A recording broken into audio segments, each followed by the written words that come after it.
ഹിജ്റ പോകുന്ന സമയം മുത്തുനബിയെ കൊല്ലാൻ വേണ്ടി വീട് വളഞ്ഞു. എല്ലാവർക്കും അറിയാം. ആ ഇടയിലാണല്ലോ നബിതങ്ങൾക്ക് അള്ളാഹുവിന്റെ സമ്മതം കിട്ടുന്നത്, അങ്ങനെ ഹിജ്റ പോകുന്നത്.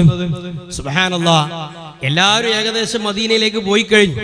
അപ്പൊ ശത്രുക്കൾ മനസ്സിലാക്കി, മുശ്രിക്കുകൾ മനസ്സിലാക്കി, ഇനി ഏതായാലും മൂപ്പരും പോകും എന്നവർക്ക് ധാരണയായി. അതുകൊണ്ട് മൂപ്പരെ പോകാൻ സമ്മതിക്കാൻ പറ്റൂല, തടയണം.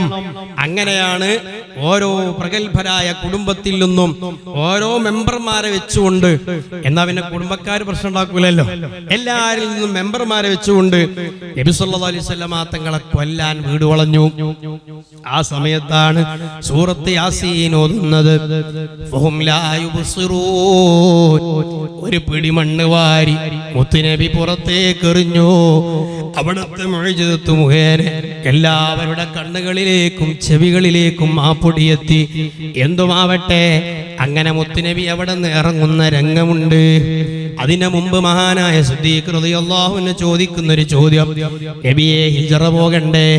അവിടെ നിന്ന് പറഞ്ഞു, ലാ തഅജൽ, അബൂബക്കറെ ധൃതി കാണിക്കല്ല, ലഅല്ലല്ലാഹു യജ്അലു ലക സ്വാഹിബാ, നിന്റെ കൂടെ ഹിജ്റ പോകാൻ അല്ലാഹു നിനക്ക് നല്ലൊരു കൂട്ടുകാരനെ തരുന്നുണ്ട്. അത് കേട്ടപ്പോഴേക്ക് ഫത്തമഅ അബൂബക്കറിൻ അയ്യകൂന റസൂലല്ലാഹ്, ആ കൂട്ടുകാരൻ അത് അള്ളാന്റെ ദൂതരാകണേ, മുത്തുനബിയാകണേ എന്നവിടുന്ന് വല്ലാതെ ആഗ്രഹിച്ചു എന്ന് മാത്രമല്ല, ഖദ് അഅദ്ദ ലിദാലിക റാഹിലത്തൈനി, ഹിജ്റ പോകുമ്പോ എനിക്ക് സഞ്ചരിക്കാനുള്ളൊരു വാഹനവും മുത്തുനബിക്ക് സഞ്ചരിക്കാനുള്ളൊരു വാഹനവും സിദ്ദീഖ് തങ്ങൾ ഈ സംസാരം കേട്ടതിന് ശേഷം അവിടെ നിന്ന് ഒരുക്കിയിരുന്നു. ഇമാം തബറാനി റളിയല്ലാഹു അൻഹു ഉദ്ധരിച്ച ഹദീസിൽ കാണാം, അങ്ങനെ ഹിജ്റയും മുത്തുനബിയുടെ കൂടെ പോകണം എന്ന് ആഗ്രഹിച്ച നേതാവ് സയ്യിദുനാ അബൂബക്കർ സിദ്ദീഖ്. അതിനൊരു പ്രാധാന്യം കൂടിയുണ്ട്. അതെന്തുകൊണ്ടാ?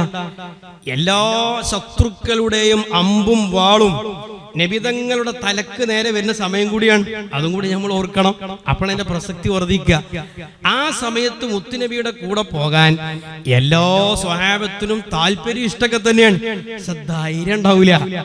ആ ധൈര്യവും കൂടി കാണിച്ച മഹാനായിരുന്നു മഹാനായ സിദ്ദീഖ് റളിയല്ലാഹു അൻഹു. അതുകൊണ്ടല്ലേ ബദറിന്റെ തലേ ദിവസം മുത്തുനബിയുടെ പന്തലിന്, മുത്തുനബിയുടെ ഖൈമക്ക് ആര് രാത്രി കാവൽ നിൽക്കും? ഒരു ചില്ലറല്ല. കാരണം അവസരം കിട്ടിയാൽ ശത്രുക്കൾ അവിടെ എരച്ചു കയറാൻ സാധ്യതയുണ്ട്. ആരും ധൈര്യപ്പെടൂല. ആ സമയത്ത് ഏറ്റെടുത്ത ഒരു മഹാൻ സയ്യിദുനാ അബൂബക്കർ സിദ്ദീഖ് റളിയല്ലാഹു അൻഹു പറഞ്ഞതുപോലെ, ആഗ്രഹിച്ചതുപോലെ അള്ളാഹുവിന്റെ പെർമിഷൻ ലഭിച്ചു. അവർ രണ്ടുപേരും ഹിജ്റ പോകുന്നു. ആ പോകുന്ന സന്ദർഭത്തിൽ നബി സല്ലല്ലാഹു അലൈഹി വസല്ലമ തങ്ങളുടെ ഇടക്ക് മുത്തുനബിയുടെ മുമ്പിൽ നടക്കുന്നു. കുറച്ചു കഴിഞ്ഞ് പെട്ടെന്ന് ബാക്കിലേക്ക് വരുന്നു. പിന്നെ അല്പസമയം ബാക്കിൽ നടക്കുന്നു. ഇത് കണ്ടപ്പോ അവിടെ നിന്ന് ചോദിച്ചു, യാ അബൂബക്കർ മാലക തംശി സഅതൻ ബൈന യദൈ വസഅതൻ ഖൽഫി, എന്താ അബൂബക്കറെ ഇങ്ങനെ മാറി മാറി കളിക്കുന്നത്? ചില സമയത്ത് എന്റെ മുന്നിലാണ്, ചില സമയത്ത് എന്റെ പിന്നിലാണ്. അവിടെ നിന്ന് പറഞ്ഞു, നബിയേ, മുന്നിൽ നടക്കുമ്പോ കുറച്ച് കഴിയുമ്പോ എന്റെ മനസ്സ് പറയാണ്, ആരെങ്കിലും ബാക്കിൽ വന്ന് നബി തങ്ങളെ ആക്രമിക്കുമോ? അപ്പൊ ഞാൻ ബാക്കിൽ വന്ന് നിൽക്കും. ബാക്കിൽ നിൽക്കുമ്പോ എന്റെ മനസ്സ് പറയാണ്, മുന്നിൽ വന്ന് ആരെങ്കിലും മുത്തുനബി ആക്രമിക്കുമോ? എന്റെ നബി തങ്ങൾക്കൊന്നും പറ്റാൻ പാടില്ല. അബൂബക്കറിന് എന്തു സംഭവിച്ചാലും മുത്തുനബിക്കൊന്നും സംഭവിച്ചുകൂടാ. ആ നിലക്കാണ് നബിയെ ഞാൻ അങ്ങോട്ടും ഇങ്ങോട്ടും നടക്കുന്നത്. എന്തൊരു മഹബത്താണ്, എന്തൊരു സ്നേഹമാണ്. ആ സ്നേഹം കാണിക്കാൻ നമുക്ക് കഴിഞ്ഞിട്ടില്ല, ആ മഹബത്ത് പ്രകടിപ്പിക്കാൻ നമുക്ക് സാധിച്ചിട്ടില്ല. അതുകൊണ്ടാണ് അവരുടെ അരികിലെത്തിയില്ലെങ്കിലും അല്പമെങ്കിലും ഒന്ന് മഹബത്ത് കിട്ടണമെന്ന നിലക്കാണ് നമ്മൾ മൗലിദ് ഓതുന്നത്, അവിടത്തെ മദ്ഹ് പാടുന്നത്, അവിടത്തെ പേരിൽ സ്വലാത്ത് ചൊല്ലുന്നത്, അവിടത്തെ പേരിൽ സ്വലാത്തുകളും മറ്റും നടത്തുന്നത്, നബിദിനാഘോഷം നടത്തുന്നത്, റാലി നടക്കുന്നത്, റാലിയിൽ കൊടിപിടിക്കുന്നത്. മഹബ്ബത്തു റസൂലില്ലാഹ് സ്വല്ലല്ലാഹു അലൈഹി വസല്ലം. നബി തങ്ങളുടെ കാലിന് പരിക്ക് പറ്റിയപ്പോ ചുമലിലേറ്റി സയ്യിദുനാ അബൂബക്കർ സിദ്ദീഖ് റളിയല്ലാഹു അൻഹു ചുമലിലേറ്റി 50 വയസ്സുള്ള സിദ്ദീഖ് റളിയല്ലാഹു അൻഹു. അന്ന് മുത്തുനബിക്ക് വയസ്സ് 53 3 വയസ്സ് കൂടുതലാണ് മഹാനായ മുത്തുനബി തങ്ങൾക്ക് സിദ്ദീഖ് റളിയല്ലാഹുവിനേക്കാളും. 2 വയസ്സുള്ള ഒരു കുഞ്ഞിനെ അല്പസമയം നമ്മൾ എടുത്താൽ തന്നെ നമ്മളെ കൈ പ്രയാസപ്പെടൂലേ, വേദനിക്കൂലേ? എന്നാൽ 53 വയസ്സുള്ള ഹബീബായ മുത്തുനബിയെ 50 വയസ്സുള്ള സിദ്ദീഖ് റളിയല്ലാഹു അൻഹു ചുമലിലേറ്റി നടന്ന ചരിത്രം ഇസ്ലാമിലുണ്ട്. അങ്ങനെ മുത്തുനബിയെ തന്നെ മഹബത്തിന് വേണ്ടി ചുമലിലേറ്റിയ സിദ്ദീഖ് റളിയല്ലാഹു അൻഹുവിന്റെ മാതൃകയായി മുത്തുനബിയെ ചുമലിലേറ്റാൻ നമുക്ക് ഭാഗ്യമില്ല. എന്നാൽ അതിന്റെ പേരിൽ ഒരു കൊടിയെങ്കിലും ചുമലിലേറ്റാ നമുക്ക് ഭാഗ്യം കിട്ടിയതിനെ ചോദ്യം ചെയ്യുന്നവന് ഈമാനില്ല. ഇങ്ങനെ നബിദിനാഘോഷത്തിന് കൊടി പിടിച്ച് നടക്കാൻ എന്താ തെളിവ്? സിദ്ദീഖ് റളിയല്ലാഹു അൻഹു ചെയ്തക്കണോ? റബീഉൽ അവ്വൽ 12 സിദ്ദീഖ് റളിയല്ലാഹു അൻഹു തോളി ഇങ്ങനെ കൊടി പിടിച്ച് നടന്നിട്ടുണ്ടോ? മറുപടി കൊടി പിടിച്ചിട്ടില്ല. നബി തങ്ങളെ തന്നെ തോളിലേറ്റിയാ നടന്നത്. പിന്നെ കൊടി പിടിക്കേണ്ട ആവശ്യമില്ലല്ലോ.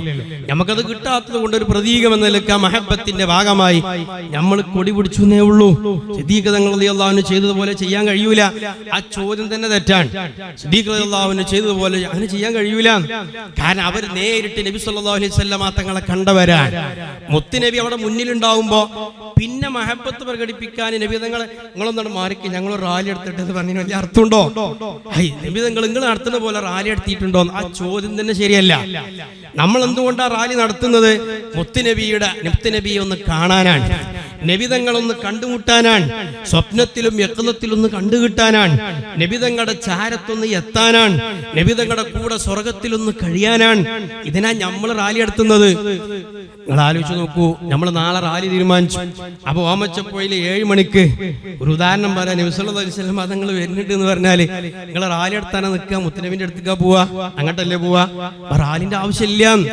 സിദ്ദീഖ് റളിയല്ലാഹു അൻഹു റാലി നടത്തല്ലേ, അത് വേറെ ചർച്ചയാണ്. അങ്ങനെ നടത്തേണ്ട ആവശ്യമില്ല. എന്തുകൊണ്ട്? നബി തങ്ങളെ തന്നെ മുന്നിൽ കിട്ടുമ്പോ നിങ്ങളൊന്നാണ് മാറിക്ക് ഞങ്ങൾ മഹബത്തിന് റാലി എടുത്തിട്ടെ എന്ന് പറഞ്ഞത് പ്രസക്തമല്ലല്ലോ. അതുകൊണ്ട് ഇത്തരം ചോദ്യം ചോദിക്കുന്നവർ വിവരമില്ലാത്തത് കൊണ്ടാണ്.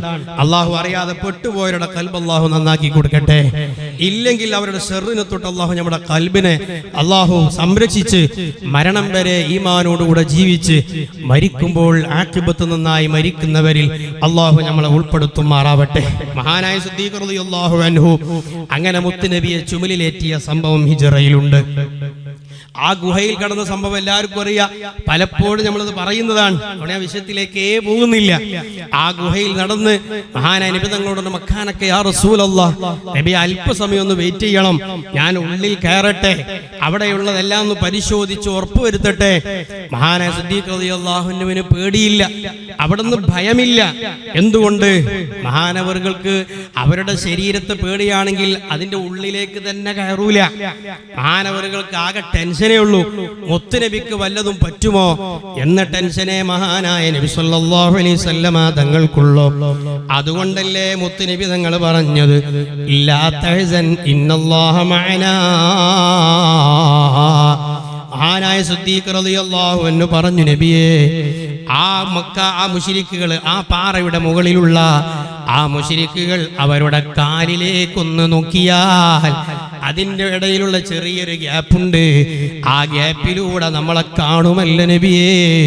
ലൗ അന്ന അഹദഹും നളറ ഇലാ ഖദമൈഹി അബ്സ്വറനാ.